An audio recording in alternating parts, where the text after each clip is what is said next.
The decline of the Dogri language in the Jammu Kashmir region. Jammu ప్రాంతంలో డోగ్రీ భాష క్షీణత.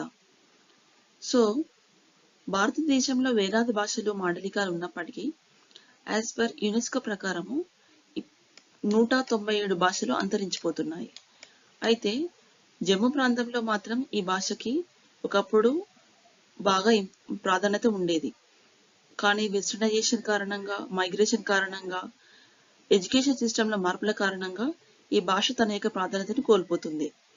అయితే డోగ్రీ భాష యొక్క ఇంపార్టెన్స్ ఏంటంటే, డోగ్రీ భాష ఇండో ఆర్యన్ కుటుంబానికి చెందింది.